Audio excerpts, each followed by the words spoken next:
have you back with us. I'm Mom, and Dad's sitting across from me. Hi.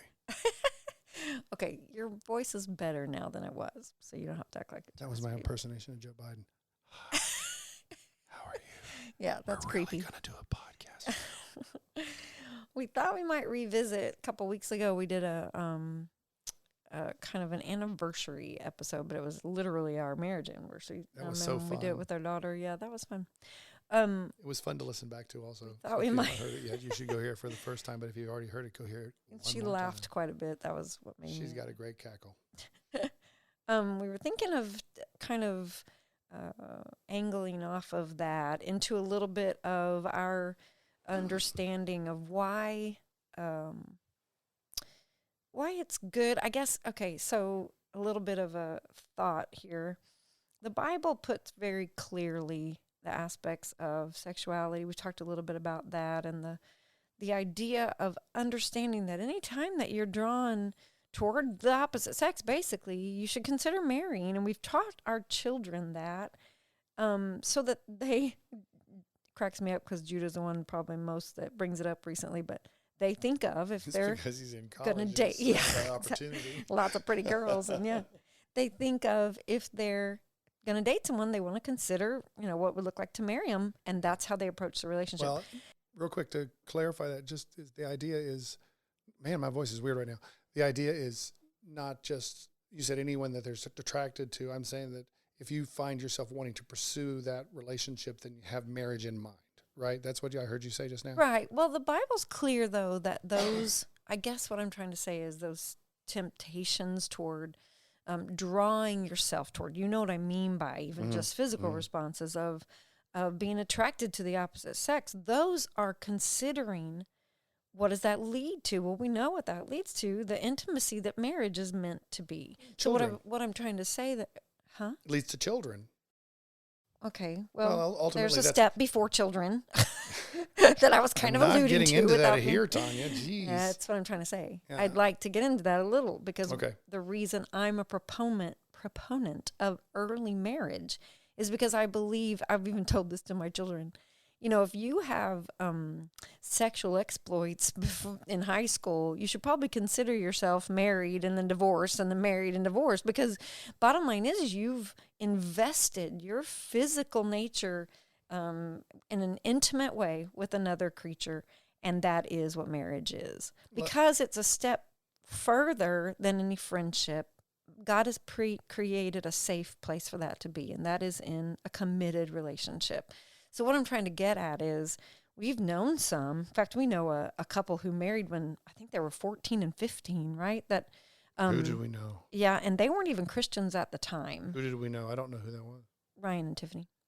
But anyway. Oh, yeah. Wow, that's right. Yeah, I don't know if they would be listening to this Louisiana podcast. basis. That's weird. I don't know. No, honey, they were from Phoenix. But anyway, so we met them. The bottom line is people who see it that way and understand the responsibility that comes with intimacy in a relationship means that you take that on. That is what that intimate activity was created to be. And it's in a responsible place. So, okay, this encompasses everything from birth control to how far it's gone with abortion now, that people don't want to take responsibility for that and see it as something that God has given for a purpose, like you said, be fruitful and multiply, he told us.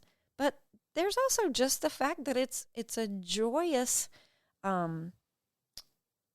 it's a relationship furthering and a joyous gift that God has given. But it is in a safe place of responsibility. Anyway, all that to say, we read an article or heard about an article. I've not read the actual article, just heard a commentary on it. In the Wall Street Journal. Of how actually marrying early. Now, I don't know that I would recommend 14 and 15. I would say maybe guard yourself for a little longer. To be clear, we are not smart. endorsing the Jerry Lee Lewis approach to marriage. I don't know about that. How old was he? He married his 13-year-old cousin. Okay, but he was older, so it was right? both incest, and he was like 48. Yeah, I'm completely off subject. So anyway. What Hollywood gets away with. Leave it to you, yeah. Well, okay, let's take Hollywood. So the thing that seems to be on the headlines every 5 seconds is some new Hollywood star or whatever that's ended up in divorce. Well, what this article was angling at was younger married tends to, number one, last longer. Number two, tends to be an actual health aid. You have there's statistics in this study, and this was a secular study done by Harvard anthropologists who eventually showed that married young actually shows proven health benefits in the long run. I think it's just interesting. So what I was going to say was list people of health who benefits too, wasn't there? Yeah, but they were just taking it from. They started out with just the benefits of marriage itself on women specifically. They were studying nurses in middle age and how it had affected them. But ultimately, at the end of the study, it was written that they found more of a propensity to good health benefits from young married. Anyway, all I wanted to start with was that it's so interesting that, and they were calling the marriage possibly one of the most primeval of human ordinances. Is that what they called it? Anyway, I just thought that was interesting. And he did too. He said, yes, Genesis 1. That's where that starts. So it's one of the most primeval not good for our... man to be alone. A truth, by the way, that resonates on so many levels. Every one of us men, and I think he pointed out in this article that you're referencing, that we wouldn't take our medicine if there wasn't a woman to remind us to take our medicine, because we're men. We are too tough to take our medicine. So anyway, just sorry. Okay, that's a weird aside, but sure. No, it was in the article. It was in the article. It's true. It was. No, actually, no. It was his personal commentary on that article. It was in the article of the article. Yeah, exactly. The article wasn't actually about men, which I thought was fascinating too. The study was done with women. But the interesting part of it is they reflected on early marriage, and there was a couple things he was saying about it, I think. Number one, when you grow up together, you've started kind of into your adult life with someone else. You're bonding, you're going through some of the stressors of just being an adult, taking on adult responsibilities with someone else. Those bonds you're forming really are permanently kind of set in your psyche, and he was saying the older you are when you get married, the less likely those things are going to be quite as easy to accomplish, I guess, in the bonding sense. But also, like I was saying, I think when you choose to go ahead and be treating those relationships with responsibility, God honors that. This is what I believe. God's the principles of Scripture, the instructions he's given us, are there for a reason. And he's given them so that we'll have wisdom, the Bible says, for life, for good life, for joy, for abundant life. Some of that is, so it was interesting in this study how that kind of was proven out, that more people, one of the things that you were alluding to, the women's health benefits, one of them was low cardiac issues, lower, I forgot some other stress-related illnesses. And I thought, isn't that interesting? But it's also reflective of, to me, the longevity of marriage. So someone who's married a little bit younger, it sounds like to me in this study at least, tends to last a little longer in marriage as well. And again, I'm saying that's the opposite of what the world says.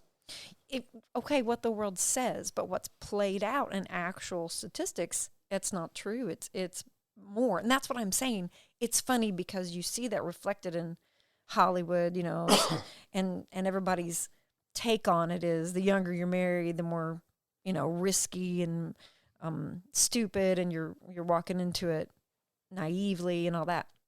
But I just believe even in a secular setting, God honors you when you are reflective of his principles, even when you don't know him. Truly, we can talk about the couple I was reflecting on there. They took it responsibly. She got pregnant and they got married. He had been raised, I think, in a Catholic family, from what I understand. So he felt that responsibility and heavily. So, even though he was just 15, he was willing to take that on. And I think actually it's funny because the guy's probably more willing to take it on than we hear of. Well, it also the had something to do women with and his family. girls. You're saying his family, the cultural pressure or the familial pressure was there, that he would conform to something. He was taught to be responsible for his behavior. Well, that's what I was going to say. I think some of these, children who are born up in families who that's how they teach, then yeah. Because more often than not, our culture, like we talked about in our last podcast, has taught us what we're supposed to think. So one of those is, well, you're too young to get married, or you haven't even, done this or this or that. I mean, because those are the obvious norms, well, that we've set up as a culture again. Who says you're supposed to have 12 years of, proper schooling, and by 18 you are an adult, and of course the day you turn 18 automatically you should be an adult. Yeah, You're not an adult who can handle adult beverages or other things like that until you're 21. We've set up all these cultural expectations and norms, when in reality different cultures have handled that differently. Some have said that children or girls even as young as 12 are ready for marriage, which obviously we would see as too young to take that on, as a heavy weight on them. And yet at the same time, if they're going, and I would say if, we had a daughter who decided at 12 she was deciding to be promiscuous or whatever, if she got pregnant, I would have asked her to get married. I'm sorry, but that's who I am. Because I would have thought, if you think you're adult enough to engage in this behavior, then obviously you must be adult enough to take on another human and raise them. The problem is they don't think through all those pieces. They think about their hormones, or they don't think at all. And this is what I mean by, there's so many angles to this, so many families that are struggling through trying to understand and raise children according to what God's principles are versus what the world is telling them. And every individual situation is so different. Anyway, I thought it would be interesting to discuss the early marriage thing, because we've seen that even in our own family, that it's not been a bad thing. It's been a good thing, including you and I. We got married pretty young. People would say, I was just turned 20. Was that right? Yeah. Or I was about to turn 21 actually, and you were 21. So we were young enough, and yet we were already some further into our college experience. Let's address the obvious first thing. How many people do we know who have said, we're going to wait, including some of our own, we're going to wait until we finish school before we get married. We're going to have a 5-year engagement before we get married. Right. And not be sexually engaged. We're going to keep our hands off one another for 4 years, maybe 5, depending on the school. Well, and you're saying, how well does that work? How well, the sexuality part of it, I'm just going to say no. There may be an exception to the rule, but the rule says hormones win every time. But the other question, the question I really want to address is, the reason that people put that off is because it's hard to go to school if you're married. People will say, it's just more to worry about. Well, of course it's more to worry about, but is that necessarily a bad thing? You and I were married. Here, I'm going to just say it straight up. I'm going to admit my shortcomings. I would not have finished college had I not got married, because I had already failed algebra 4 times. Yeah, see? I had almost an entire new semester of school that needed to happen so I could, let me rephrase that. I had already failed pre-algebra 4 times. That's funny. And so you got me through. Getting married made me better right out the gate. Okay, good. Well, and then a master's degree came after that. So I'm pretty sure we can do school and be married. We could be at least a testimony to that. I think what's funny is that it probably does depend on the individual. You were, I was able to help you, whereas some other, even guy, I would think guy, it might actually help them, except they've got to focus now on providing for their family. Thankfully, I was able to work and do some, putting into that a little bit. You worked a little bit though too, so it wasn't you had a job, difficult and then for when us. you had a baby, because we also happened to have our first child while we were still in school. In secondary, yeah. And, while we were in master's school, right? Yeah. Well, the bottom line is, so I was working on a degree and holding down 2 jobs at one point. Yeah, you were. It's doable. That's what I'm saying. But and actually, because I ended up being able to quit my such job. a man right now saying that. I'm such a man.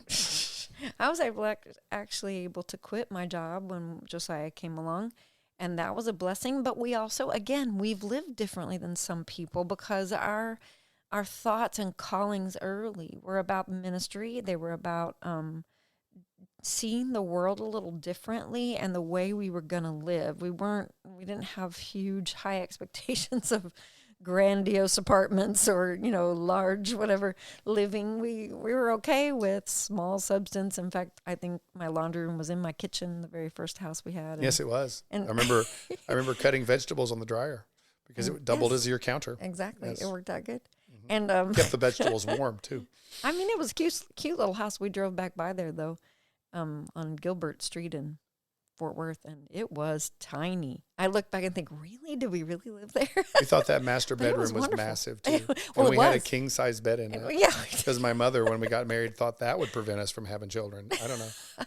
I think with some people it might. I was thinking about our children who've bought king size beds and how tiny they are. They probably can completely separate like they're in two different beds. Anyway, we won't address that. But yeah, they're basically two twins. But what was neat to me, I think, is that both of us knew this was right because we didn't want to live a promiscuous type of existence outside of marriage, as well as the Bible says that if you've, decided that this is the girl you want to marry, it's more addressing guys, I think, at that point, go ahead and marry her because you don't want to put her in a bad place and you don't want to be in a bad place and violate your oaths before God or whatever. And you might as well just go ahead and get married. Now, Paul also recommended if you can stay single, it's best too. Well, that's awesome because that's a gift. And we've heard from people recently where, like, I have some friends who both their children don't seem to be even interested in marriage at all or dating. So if they can stay separate and single, that's wonderful. God, Paul said that was a gift. But Paul, to be clear, he said it was a gift if you remain abstinent. Yeah. And I say that not because he said, if you remain abstinent, but because there's a lot of his writings that say we don't do what the rest of the world does and sleep with everything that moves. And unfortunately, in the ancient world, they slept with everything that moved. And that was... Well, it was a separate thinking. Yeah. It was a separate way of thinking. Yeah. It was a living outside of the cultural norms, right? Well, and I want to revisit something. You made a statement a minute ago, and I want to talk a little bit about sex and bondage. Bonding. That didn't come out right. So, okay. Yeah. Go ahead. I'm profusely sorry for anyone who may have taken that wrong. Bonding. Well, because I think that it's for a moment, while we're on the subject of building bonds, because I think there's two things here that are relevant. One of them is the building of bonds just as a relationship is concerned and growing together at a young age, and I want to bring that out. But also the difference between the way a woman interprets sexuality and a man interprets sexuality, assuming there are two sexes for this conversation. Right. There is a woman and a man and how they perceive it. Why can a man have multiple partners and have what seems to be little or no conscience about it, but women believe that they can do the same thing, and our culture is saying a woman can do the same thing. But my experience in ministry over the years is that women don't process that the same way. Is there anything you have to say to that? Absolutely not. I mean, I don't know the way a man processes it, but no, in my experience, obviously I would be a woman, so something relates, but there's a lot of myself, I guess, that early on I knew it was playing with fire, I guess is a way to put that, to play around with that, to put myself in vulnerable places where I felt like intimacy was around the corner and it was vulnerable. I just remember thinking and knowing that was huge. And I think most girls, if you hear testimonies of girls who have, number one, either violated that or didn't, you hear both sides of that. You hear that extreme to them. And then you hear the stories of women who are in prostitution or have been in situations of abuse and whatever, and they've literally, from what I've understood their testimonies to be, shut that part of themselves down. Effectively killed that ability to make that emotional connection. Yeah, and had to re-find it when they got married. Like, literally let God heal that and rebuild that. And I believe that's why, because the Bible says that that intimate act brings a man and a woman to a place where they haven't, well, again, number one, they don't share it with anyone else. And number two, it's a vulnerable place of giving your whole self. So just like, to me, my relationship with Jesus, when you early on understand that trusting in him is giving over your whole self, it's wonderful and beautiful. There's so many things about it that, fill you up and give you the sense that someone loves you, that you are accepted, that you're seen. And that's what is meant to be reflected in the marriage relationship. It's supposed to be that intimate act is bringing you closer to understanding God and your relationship with him and his love for his people, his love for his bride, his act toward us, which is selfless and giving and intimate. So I think there's so much of that people just dismiss. They can't, to me, completely ignore it because, again, you hear the reflections of the different situations. If we were to interview these different, people I was talking about, one who maybe had that violated when they were young, or one who decided against their own, protections, and then another one who didn't and got married, maybe staying, a virgin before they have to get married, and then someone who's completely been abused. So there's so many aspects of that, but you hear that reflected. You hear that was something that was sacred. It was. It's interesting because we'll take someone who has been violated, raped in a situation, and we will put a lot of weight on that and say it's really terrible that someone took advantage of that person. They destroyed the emotional connection. But a minute ago, you made the comment that by making it a trauma, okay? But a minute ago, you commented that for people who have been, you said prostitution is the illustration you used, which is constant sexual interaction, which they have to basically respond as if they've been traumatized by emotionally detaching themselves from it. They would turn off that, and they lose the ability to make an emotional connection there. So there's trauma that's being introduced to that. But that being said, our culture, on the other hand, is pushing promiscuity on people, saying that you can have multiple partners and there will be no trauma associated with it. Or let me rephrase that to say, because trauma is a harsh word, there will be no loss of the ability to connect with an individual. Well, if you're made to have connection with many people, just surfacely connection with many people, just like we're friends in a room here talking, Blaken's here, and so, versus having a deep, intimate connection, something that goes beyond what the Bible refers to as becoming one with someone, the more you thin the water on that, the more you lose the depth of what can be if you preserve the purity of something. If it's many things, if there's plenty of it, it has no value. Right now, dirt, sand, it's everywhere. You can pick it up. It has no real value, but a diamond, a particular single rare purse, has value because it's rare. I don't think it's wrong for me to just say, same is true with sexuality.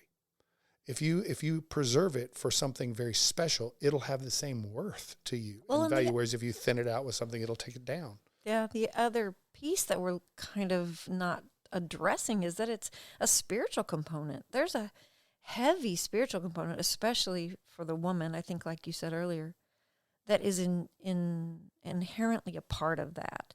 And I think we dismiss that. Just like it was going through my mind when you were talking just then, that people who, they say that people who have had abortions can somehow easily overcome that later on. Well, yeah, if they have multi ones, just like we're talking about, they have to categorize it differently. They have to put it into a something pushed back, because we also hear so much trauma from having one single time that you've killed a baby. Because if you can dismiss that, you can use another word, you can decide that later on that is not how I'm going to see this. Now you can, like you said, muddy the water, make it something it is not. So sad how Satan deceives us. Mm-hmm. And the thing of the matter is whenever you...